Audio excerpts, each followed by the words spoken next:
Okay, we're live. Here we go. In a different sack. Cheers.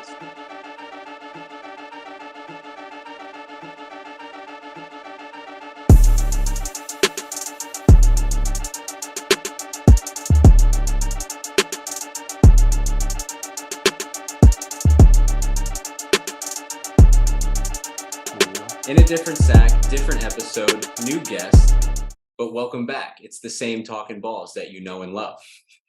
So we're here tonight. I'm just gonna shoot the shit. Got a buddy. We go back, grew up together. One of my good friends. Right now, he is a pitcher with the Miami Marlins. Was drafted with another organization, dumb organization. Right now, left-handed pitcher for the Miami Marlins. Jesus Luzardo. Welcome to the show. Welcome to the sack. How you doing, brother? I'm excited to be here. I'm excited to be in the sack. Talking balls here. Big fan, obviously. Been watching the last couple of weeks. Appreciate that. But yeah, no, I'm excited. I'm excited to be on Talking Balls, see what we got, chop it up, mix up some opinions. Yeah. Awesome. Well, we're happy to have you. Appreciate your time. Let's get right into it. So right now, what are we in? We're in November, December, right? So baseball, we're in the off season right now. Marlins had good expectations last year, kind of underachieved, but we're in the off season right now, so we're not really worried about that. What are you doing what do you do daily? Like, what are you doing? Yeah, I mean, average day in the life consists a lot about seeing Conor here. Me and Carch play a lot of golf together. Fun. But I mean, playing golf, obviously in the mornings, you wake up, go work out, take care of what you need to take care of, get everything done by usually around 11 o'clock. And then afterwards, just a fair share of either pickleball or maybe some golf. But besides that, not much, just kind of going about our day, trying to stay in shape, get ready for the season. Yeah. So how are you staying in shape this year based on maybe years past? I know some guys like to not do too much until it gets closer to spring training, or some guys like to stay pretty consistent throughout the off season. Guys go play in winter leagues and stuff like that. What are you really doing, to kind of help, I guess, your upcoming season? Are you doing anything differently this off season? When this off season, basically kind of around the same as the rest of the off seasons. Basically, all it is maintaining our, the main strength in the core and the arm and all that, and making sure the shoulder and the elbow bounce back this year, especially after last year's 60-day IL stint. Mm. But the shoulder and the arm have been feeling really good, and we're just trying to basically build up the stamina in the elbow. But besides that, basically going about my business as normal. Okay. Yeah, I mean, look, the Marlins, not a great team this past year. It is what it is. You mentioned your IL stint, 60-day IL stint. Your numbers last year were pretty good. The ERA 3.32. I mean, it's what you want. 100 innings pitched, and how many starts you have? I think it was 18. 18 starts. So I mean, it's all solid. It's all trending up. Obviously, I'm decked out. I got the hat. I got the sweatshirt. I'm the biggest Marlins fan that you guys know. That's also a Yankees fan. So I got both here. I got the AL and the NL covered. So yeah, let's talk about free agency for a second. Okay. A lot of rumbling, A lot of movement. a lot of movement. Yeah, a lot of movement. A lot of movement, a lot of new faces in new places. All right. So far, like, to you, what has been, I would say, the most impactful? Like, the guy going to this team is going to make the biggest impact for them. Ooh, that's a good question. Yeah. Man, I'm trying to think. I mean, I think Correa going to the Mets was the most shocking, I guess you could say, like, to me so far, but also would make a big impact because, he's going to switch over to third now, apparently. And I think he could make, I mean, obviously, he's a platinum glove winner, so he's going to make a big impact with the glove no matter where he's at. But basically having two shortstops on that left side of the infield is gonna make a big change. So we'll see how that plays out. How about Steve Cohen, Uncle Stevie, dishing out the cash, dude? I think all of the signings that he's had so far, it was close to like $800 million. In I read something that it was definitely around that between number. like Verlander, Diaz, Correa, and I forget Nimmo. I think they signed. Like, it's a lot of money, and he's just dishing it out. I mean, Yeah, I mean, I think it's good for the game. it's great for the game. I mean, it's pushing teams like the Yankees are getting pressed now, and the Dodgers are getting pressed to spend money, dude. And it's kind of crazy because usually the Dodgers and the Yankees are the ones pressing everybody else. Uncle Stevie's here. Yeah. He's playing ball. Oh yeah, I mean, he's passionate about the Mets, so I think it's good. I think it's making great. the game. It's making the game fun again. I think it's great. And although the Mets are garbage, because coming from Yankee fan, obviously, but it's good that two New York teams are relevant. It's definitely great for the game. Well, don't forget about the Giants. The who? The Giants. New York Football Giants. Football Giants. Oh, huge game on Saturday. Huge game on Saturday. Giants and Vikings, 1 o'clock. If you don't know, the NFL moved everything over from Sunday to Saturday, and they're doing like a Thanksgiving primetime deal with 3 games on Sunday, Christmas Day. Vikings and Giants, Saturday. I mean, big game. It's a big game. I mean, Vikings, we talk about it on a different episode on the pod if you guys watch, but the Vikings have been part of a bunch of whack lines recently as like 10-win programs. They're going in as underdogs and thin favorite lines. This week, 3-point favorites at home against the Giants. I mean, who do you got? I mean, I'm a biased. I'm not a Giants fan, but if I wasn't a Dolphins fan, I'd probably be a Giants fan. So that's lit. I like the Giants. I like the Giants. I think Danny Dimes is gonna pull it out and Saquon. So we'll see how it goes. It's gonna be a playoff game. Oh, it'll be a playoff game. And the Giants are built. It's fun to see them relevant, and the Jets are relevant again. Yeah, you got the Yankees, you got the Mets. I mean, it's a fun atmosphere in New York right now. Yeah, New York the is Rangers are pretty nice, right? New York is popping, and the Knicks and the Nets both winning streaks. New York is popping. So when you travel around and stuff, obviously you guys go on like road trips, a couple weeks, 10 days, whatever it is. Which city is the best one that you have been to, and why? I mean, LA's. So I mean, I'm a big like food guy. Like when we go to new cities, I'm always trying to get like the best restaurant. Not necessarily like fancy or nothing, just like the best food around. Whether it's like a local spot or whatever it might be. Usually we get a good group of the guys and we end up going together. So LA had some of the best food I've had around, and I mean it was just cool spots. But man, a sleeper. I mean, obviously Chicago is always nice. Yeah, I've heard things about New York. I've heard a lot about Toronto. I've never been to Toronto. But I mean, I like Philly. Philly's a little sleeper city. Yeah, I mean, I know Philadelphia. The name's big and all, but I mean, I'm a fan. Okay, what's your favorite thing to get there when you go there? I mean, Philly cheesesteak. Gotta be a Philly cheesesteak. It's gotta be. Okay. On TV though, I mean, we like his opinion and stuff, but it's still always fuck Philly. I mean, sorry. It is what it is. Scum organizations across the board. Mostly scum fans. I can't say that because I do know 1 or 2 Eagles fans that are not scum. Most are scum. But so that's cool. Maybe we'll have to go to Philly one day and see what's good. Some good food around there. Yeah. All right. Moving on. Next topic. I mentioned that Zeus and I go way back, know each other from high school, played a little bit of ball together and against each other. But and the neighborhood. Yeah. I used to hear this kid hitting baseballs like, I don't know, it was at night. Okay, we'll just say it was at night. Yeah, I would hear ding, and then a few seconds later, ding, and then another ding. You hear my dad yells in the back. And now he's a pitcher. So like when did it click for dad and for you? It was like, you know what? Maybe we'll stop with the stick and we'll just focus on pitching a little bit more. I mean, I always like, even in high school, I love to take BP because pitchers love pitchers still. I still like to this day, I would love to just go out there and hit BP and try to go deep. Yeah. But I mean, I realized like I was a freshman and like my level of pitching was just like, I didn't throw hard or nothing, but like just like my understanding and like my feel for pitching was way above hitting. Like hitting, I just knew I was behind. Mm-hmm. So, and everyone told me that, being a lefty, like you might as well pitch. So, right. I mean, I'm glad I went that route, but I miss hitting at times for sure. Yeah. I mean, it seems like you went the right route. For sure. But I mean, all the nights of like swinging and my dad like yelling. I mean, you saw it. Derek would see it. Everyone that drove by would see it. So I think it's funny. Paid off. Definitely paid off. And hey, I'll tell you, it paid off because you did hit for a little in the bigs, and I saw those hats. I see. Not one hit though. Not one hit. All right, but we'll go back to when you were swinging the stick a little bit in high school. Okay, you were part of the state championship team at Stoneman Douglas High School, 2016. It was. You beat Columbus High School, right? Yeah, I did. Or we did. Yeah, we did. Not me. I didn't do anything. Never an IMT. No. But We did. That was fire. I believe I was at that game. Yeah, I did. Tone and the boys, we rode up there. That was actually fire. Electric game. Electric game. I kind of do remember that, like it was yesterday. I mean, That I was, remember every play like it was yesterday. dude, that is so fire. So, I mean, I went to the state tourney as a coach with Heritage a couple years later. We didn't win. We made it to the final.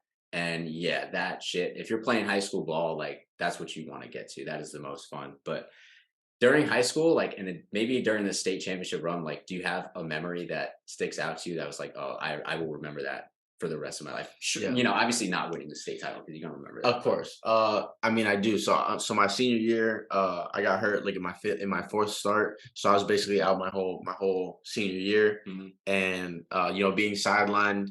I just remember like I was a part of a lot of like those moments, obviously from like the sideline. So watching it, it was cool to see it from like another perspective. Mhm. One thing I'll never forget. I mean, we had a lot of cool moments that year. But Colton Welker, who's now he's with San Francisco. He was drafted my year as well with the Rockies, debuted with the Rockies. He's a good friend. We played together since we were like 9. The pokers. The Parkland Pokers, Pokers, Parkland yeah. Pokers, exactly. We were in Jupiter, and I remember we were down, I think down 1 in like the 6th. The kid we were facing he was good. He was going to like FGCU, or I don't know where he was going. He was going somewhere in Florida. Kid was dicing us up, and then Colton gets up and hits a 2-run bomb into like legit to the moon. This like, was regional game. regional finals in Jupiter. Dude, I think I was at that game I mean, too. I think I remember this. We were on the first base dugout, and like he hit this ball to the moon, and the ball disappeared like past the lights into like this like forest, and it was like the most like majestic home run. And I was like, yo, that's gonna be engraved in my brain forever. That's so Yeah. Shout out Welt. Yeah, shout out For the Welt. moon Cheers shot. to Welt. For the moon shot. Wow. I will say we had a lot of grinders on that team. 2016, that was a lot of fun. We had guys like Colton Welker leading the charge on the field, being our shortstop. But man, that was a fun year. Like just like sitting back and watching because I couldn't do anything. Yeah. It was a fun year to like just see how like a group of like grinders ended up winning the state championship. It's cool to look at because Douglas obviously has a reputation. They're great at baseball year in, year out, and especially now they can pull in kids basically wherever they want. So they're loaded every single year. I was like, Douglas had more talent in recent years than that team, but you guys just had the magic. You guys liked each other. You loved each other. We were boys. Yeah, everyone on that team out. was boys. Yeah, it worked out. That was a fire ride. You had personal success as well. Some personal accolades in high school. I think you won Cy Young. Is that right? Yeah, I won it. What year was that? Well, I'd won it 2 years, but the one that really hit the spot. Yeah. Was I was going up against my dear friend Derek Jacobs, another co-host, or I guess another member of. He's been on the sack.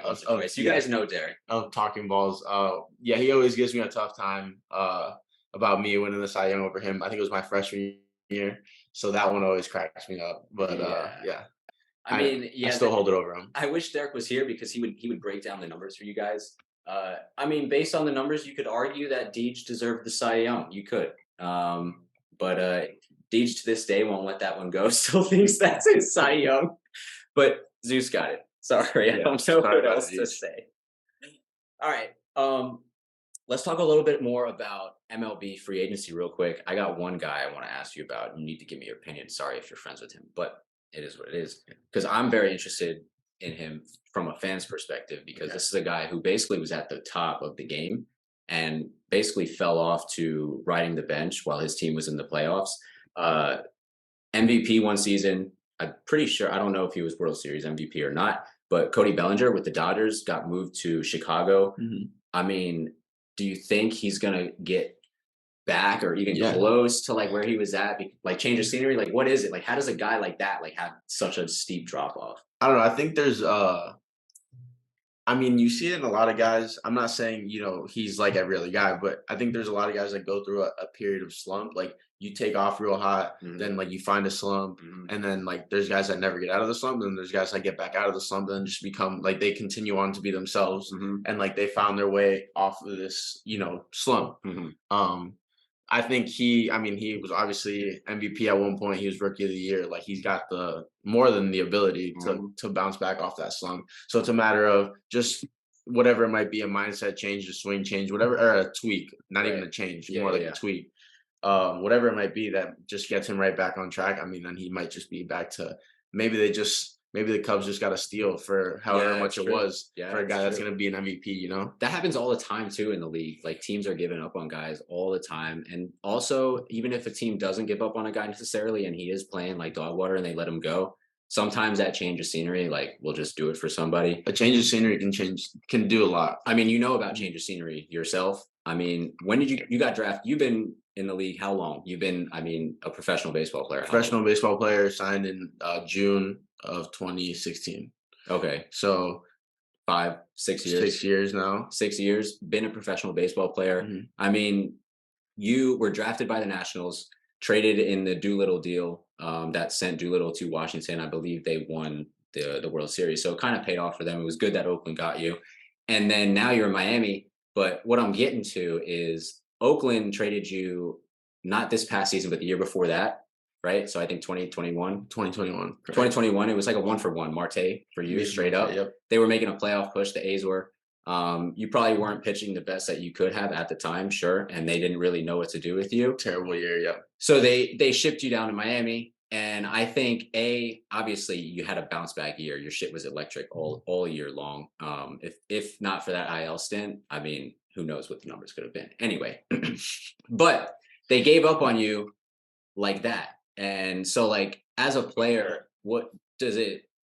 Obviously it fuels you, but like, do you ever feel like, do you start to doubt yourself? Maybe, oh, am I not okay for this job or something like that? Like, what does that do to your mindset 100%. When something like that happens? 2021 was like by far the like moment in my life when I felt like the weakest mentally, because at times I would be like right before a start being like, are you like, am I gonna get out of the first? Like that's not obviously not where you want to be mentally. Yeah. And I mean, I knew that, and like I would tell myself like, what are you thinking here? But it was just like spiraling downwards.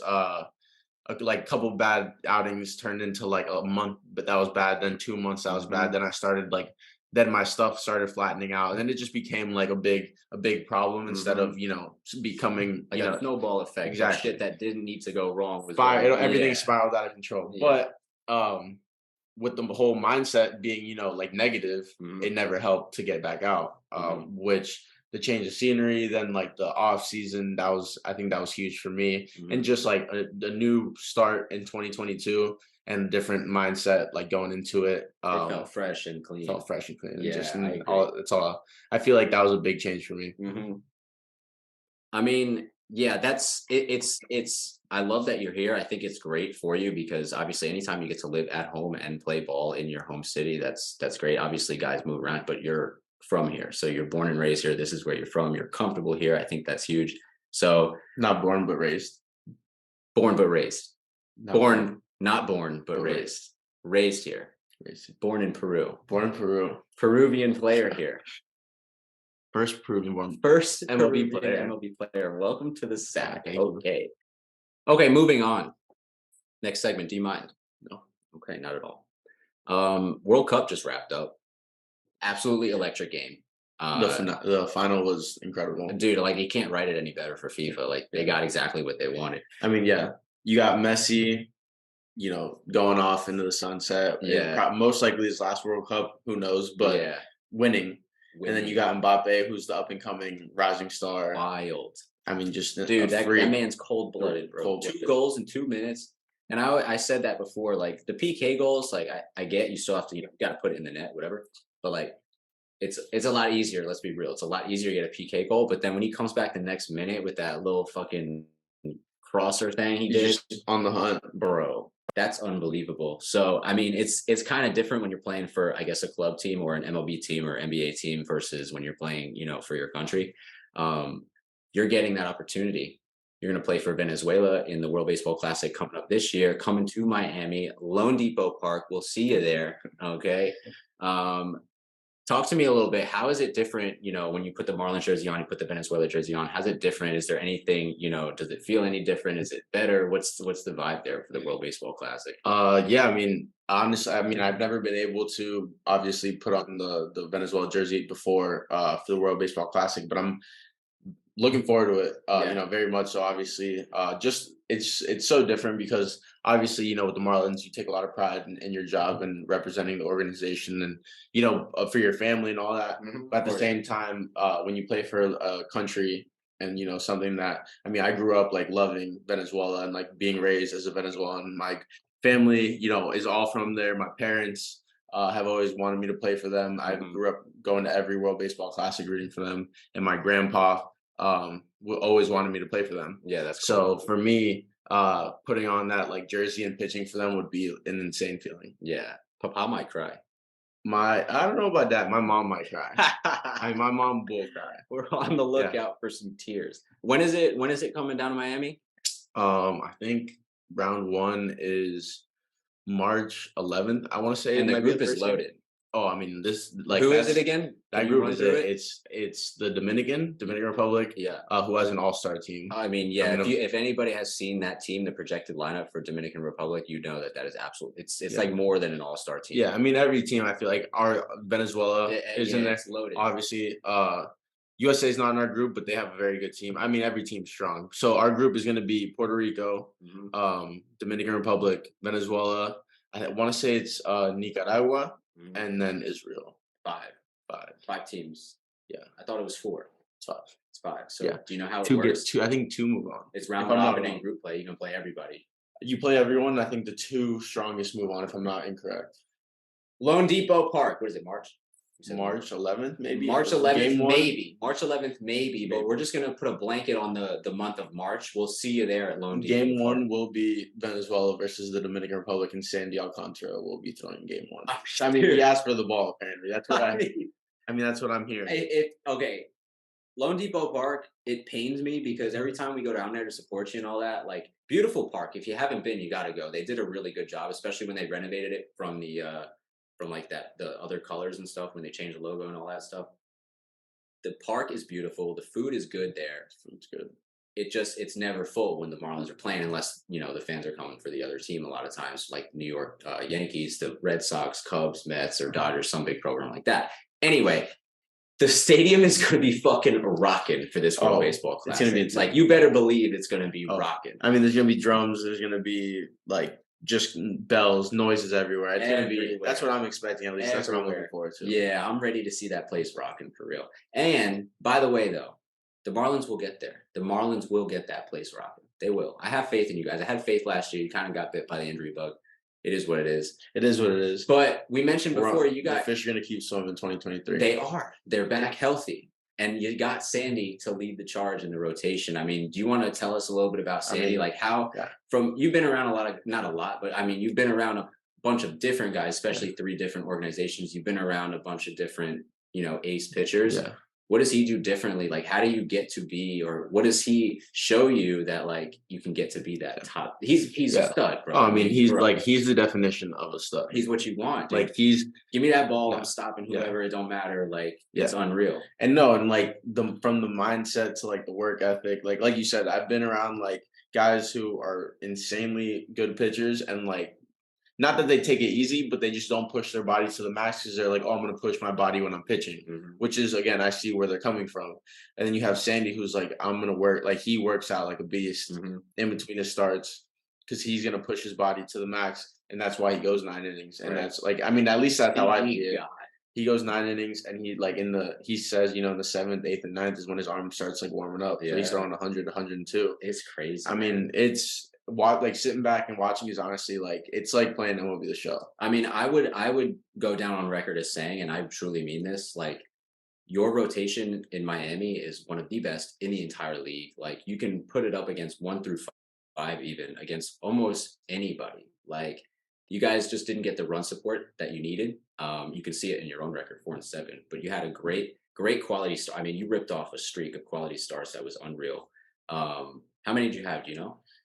No, I don't know. Okay, it's fine. But anyway, you ripped off a lot of good starts in a row. And a 3.3 ERA is good anywhere, but the record 4-7, obviously it kind of screams at run support. But you got guys healthy, and we talked about Steve Cohen pushing the envelope, spending all this money. Like the Marlins got to keep up, unfortunately. I know they don't have the salary cap and they don't have the budget that the Mets or these other teams have, but they're going to have to find a way to keep up also because division is a gauntlet. You got the Braves, you got the Phillies, Oh. you got the Mets. Best division in baseball by far. It's not even close. And this offseason, they just stacked up even more. I feel like. Even more, bro. They really didn't lose anybody, and you're right. They brought in all-stars and game changers. So it's going to be a fun division. It'll be fun. It's going to be a fun year. Very Can't fun. wait to watch. All right, last segment. Last thing I want to know from you, and then we'll end this. But so, you had a great year this past year, trending upwards. We love what we see. All right. Obviously, me and the boys are Zeus groupies. Okay. Every fifth day, you should see this chat we have. I'm in without jail you. 44. It's called that day. Zeus's Biddies. And every fifth day during the MLB season, that chat lights it up. By the way, JL, gang signs, okay? JL, throw it up. Anyway, looking at your stats here, 120 strikeouts in 100 innings.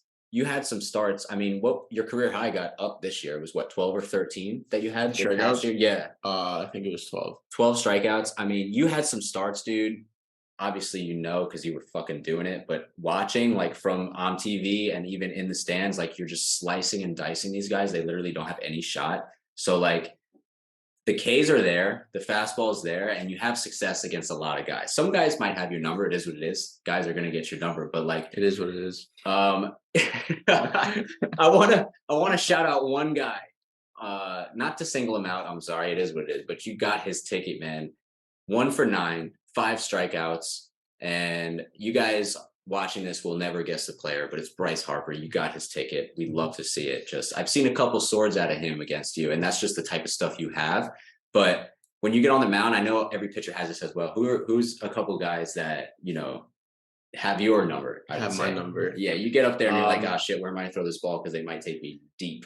So I will say this is pre-2022. Okay, Jesus Luzardo. That's fine. That's fine. Exactly. Yeah, brand new, Jesus Luzardo. New and improved me. I will not ever say this about anyone, but I will say in the past, when I was with the A's, Yuli Gurriel had my ticket. I mean, I couldn't figure him out for a while, and it was uncomfortable every time he stepped in there.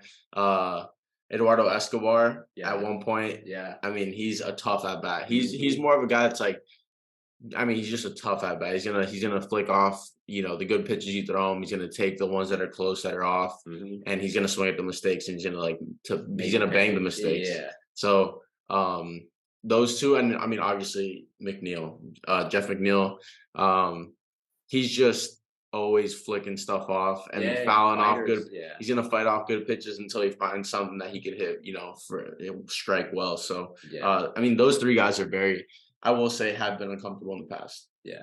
To your defense, I mean, those 3 guys, they're straight up hitters, dude. All 3 of them, they're just professional hitters. I mean, I know because Gurriel has killed the Yankees all the time. So they're just good hitters. So not the worst people to have your ticket. Of course, yeah. All right, last thing, dude. Last thing for real this time, and then we're gonna wrap the pod up. Appreciate your time, okay? Obviously, you're a young guy, still growing, still developing in the league. Still, obviously, you have your mentors. Who's the one guy that you can say has helped you the most, I guess, with your development, to get you where you are to this point? Because you're not done yet. Yeah. We're not where we want to be yet. I agree. But who's the guy who's got you to this point? All right. Well, can I shout out a couple people? I would love. You can shout out a coach. You can shout out a parent, a family member, whoever you think. So when I was on the A's, legit, everyone on that staff, like, we were boys. Yeah, and tight. We would watch it. Like when I was struggling bad in 2021, like Bassett would grab me by my collar and pull me over. He'd be like, "Look, we're gonna watch video." So we watch video, and he's telling me, these pitches are whatever it might be. Like you're throwing strikeout pitches too early in the count or whatever it might be. Frankie was talking to me. Manaya is like a really good friend. Kind of like picture him as like an older brother for me. Just like a good mentor off the field and on the field as well. I would ask him when he went through his rough patch at times. What would he think? And then coming over to the Marlins, I mean, Sandy, Pablo, those 2 guys I rely on heavy. Mel being our pitching coach. I mean, he got me out of a funk.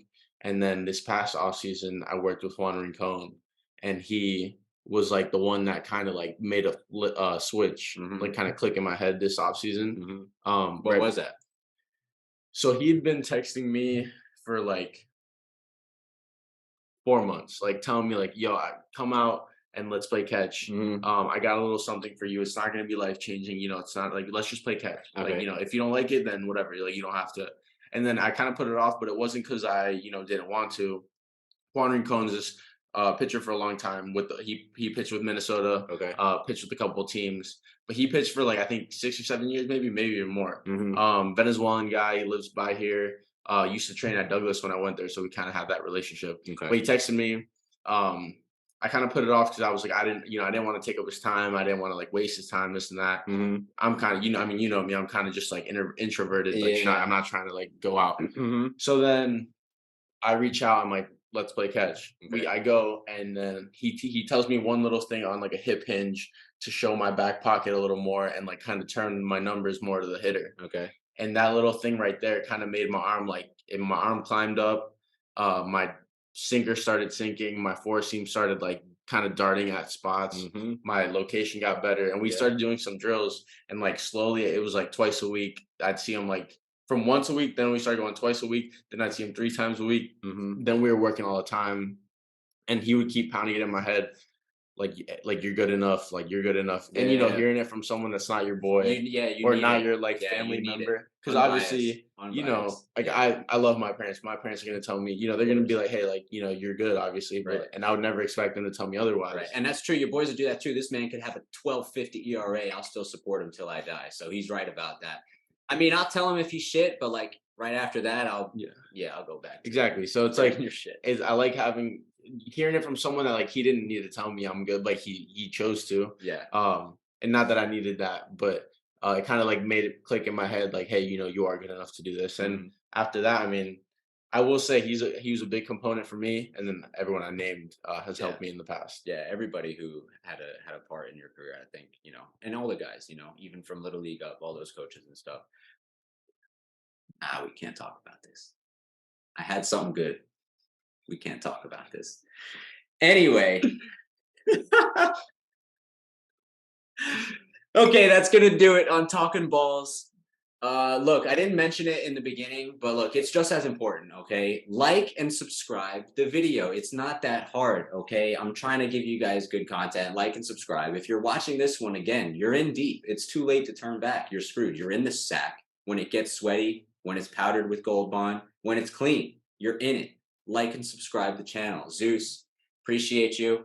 Thank you for your time. Thank you for having me. We'll have me. you back on again. Love Talkin Balls with my Talkin Balls. We'll be following you and promoting you throughout the season. Best of luck with that, and best of luck to the Miami Marlins. Hopefully, they make some noise this year. Sure. Thank you. Yes, sir. Appreciate it. Just keep swinging. Stay tuned. And subscribe. Like and subscribe. Stay tuned.